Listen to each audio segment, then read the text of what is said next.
Hello दोस्तों, मैं अमन कुमार आपका इस अपने YouTube चैनल पर स्वागत करता हूं।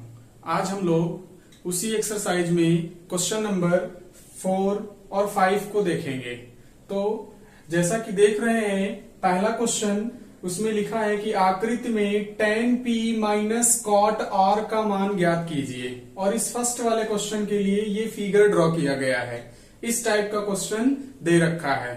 तो आइए देखते हैं कि इस क्वेश्चन के सॉल्यूशन को कैसे दिया जाए। तो सबसे पहले इस क्वेश्चन की फिगर को ड्रॉ करेंगे और उसमें लिखेंगे, जो मान आपको दिया है उसको लिख लेंगे।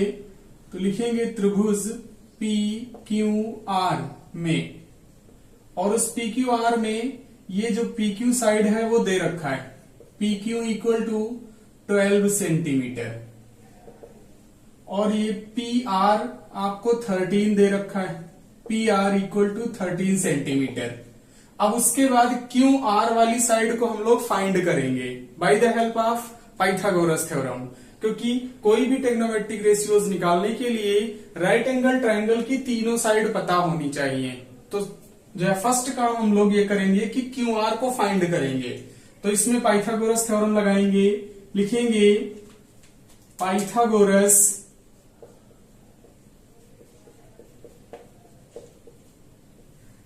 प्रमेय से, और पाइथागोरस प्रमेय इसमें लगाएं तो ये हो जाएगा P R square equal to P Q square plus Q R square, ये ऐसे हो जाएगा। अब इन दोनों की वैल्यू को पुट कर दें तो पी आर का मान 13 यानी कि ये 13 का स्क्वायर हो जाएगा, पी क्यू का मान 12 यानी ये 12 का स्क्वायर, और प्लस का क्यू आर वैसे ही नोट करते रहेंगे। इसका स्क्वायर किया जाए तो ये 169, इसका स्क्वायर करें यानी 12 का स्क्वायर 144, और प्लस क्यू आर का होल स्क्वायर। अब अगर क्यू आर की वैल्यू को फाइंड करना है तो इस 144 को सब्ट्रैक्ट करना पड़ेगा इस नंबर से। तो उसको हम लोग चाहें तो कुछ इस तरीके से भी राइट कर सकते हैं, 169 माइनस 144। इसको सॉल्व किया जाए तो ये 25 बचेगा, यानी यहां से क्यू आर स्क्वायर का मान 25। इसका मतलब जो क्यू आर की वैल्यू आएगी, क्यू आर इक्वल टू 5 हो जाएगा ऐसे। अब उसके बाद में यहां से ये जो है tan p और माइनस cot r का मान निकालना है। तो सबसे पहले हम लोग tan p और cot p को फाइंड कर लेंगे, फिर उसके बाद उनका डिफरेंस भी निकाल लिया जाएगा। तो सबसे पहले हम लोग जो है tan p को लिखेंगे, और उससे पहले इसका आप जो है मान पुट भी कर सकते हैं। ये 5 सेंटीमीटर निकल के आ गया। अब उसके बाद लिखा जाए तो ये tan p को फाइंड कर लें तो tan p का मतलब अगर देखा जाए तो जो tan होता था वहां पर वो होता था कि जो है परपेंडिकुलर अपॉन बेस, यानी परपेंडिकुलर अपॉन बेस, और जो है P एंगल के हिसाब से, P के हिसाब से देखा जाए तो परपेंडिकुलर का काम क्यू आर करेगा और बेस का काम पी क्यू करेगा। तो उसको लिख भी सकते हैं, यानी कि जो है परपेंडिकुलर यानी क्यू आर और अपॉन में बेस यानी पी क्यू, ये ऐसे हो जाएगा। और जो है पी क्यू का मान 12, ये 12 हो जाएगा। बिल्कुल इसी तरीके से कॉट आर को फाइंड करेंगे, कॉट आर।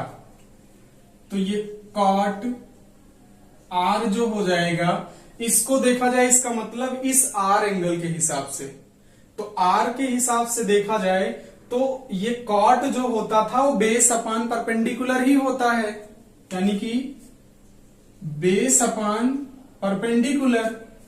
और उसके बाद में इस आर के हिसाब से बेस का काम तो क्यू आर करेगा, और जो ये परपेंडिकुलर का काम करेगा वो पी क्यू करेगा। तो उसको लिखा जाए बेस का मतलब क्यू आर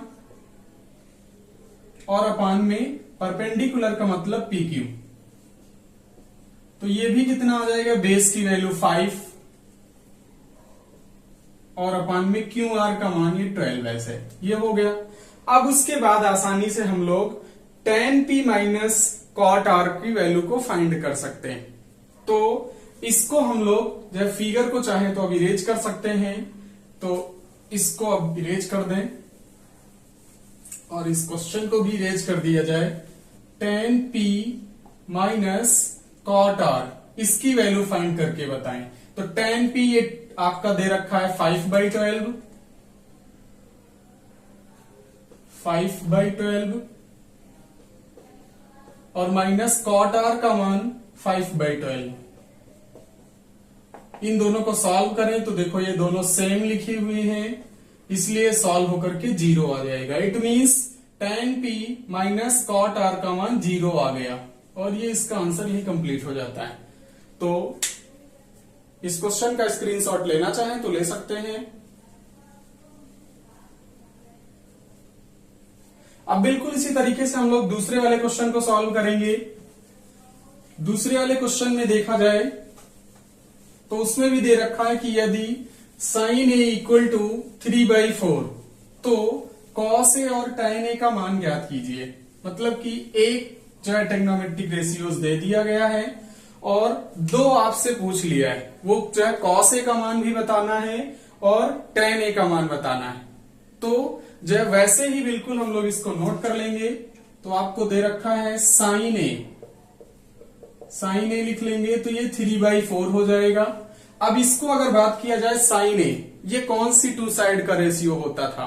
तो ये होता था परपेंडिकुलर अपान हाइपोटेनियस, परपेंडिकुलर अपान हाइपोटेनियस। इसका मतलब लंब बटे कर्ण, ये होता था। अब इसके लिए भी आपको जो है फिगर ड्रॉ करना पड़ेगा।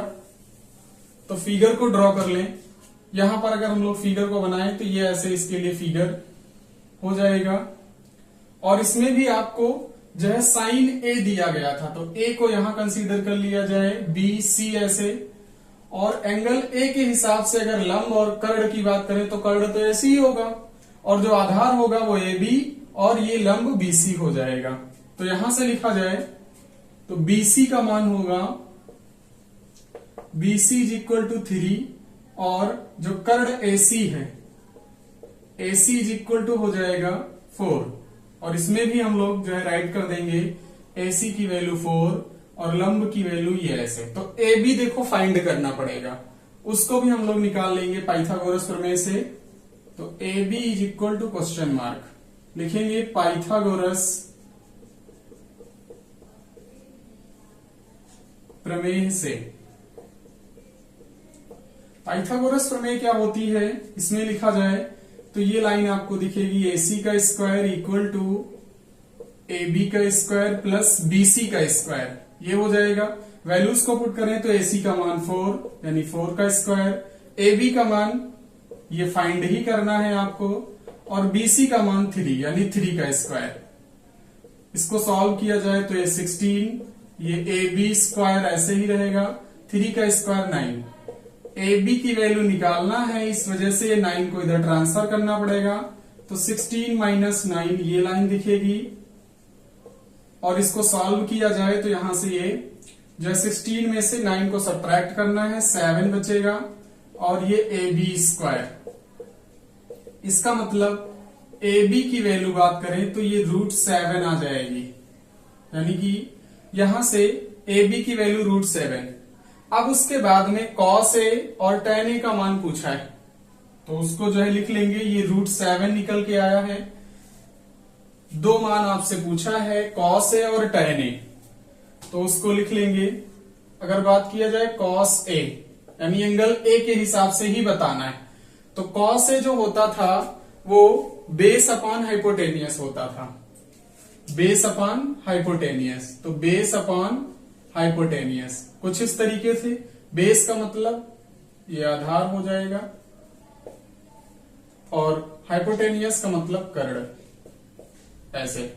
वैल्यूज को पुट कर दिया जाए तो बेस का मतलब ए बी यानी ए बी को लिखना है, तो ये वैल्यू ए बी हो जाएगी, ए बी की वैल्यू 7 तो ये 7 और हाइपोटेनियस यानी 4, ये 4 आ जाएगा। अब उसके बाद जो है tan a पूछा था, तो tan a को भी फाइंड कर लेंगे। tan a का मतलब होता है परपेंडिकुलर अपॉन बेस, यानी परपेंडिकुलर अपॉन बेस। इसका मतलब ये हो जाएगा लंब बटे आधार। वैल्यूज को पुट करें तो एंगल ए के हिसाब से जो परपेंडिकुलर का काम करेगा, मतलब लंब का काम करेगा, वो 3 यानी 3 और अपान में बेस का मतलब √7। तो ये इस तरीके से दोनों क्वेश्चन के आंसर कंप्लीट हो जाते हैं। तो आई होप कि आपको ये वीडियो पसंद आया होगा। अगर हमारा ये वीडियो पसंद आया है तो इसे लाइक करें, शेयर करें और हमारे इस YouTube चैनल को सब्सक्राइब करना न भूलें, ताकि आने वाला हर वीडियो का नोटिफिकेशन आपको सबसे पहले मिले। Thank you.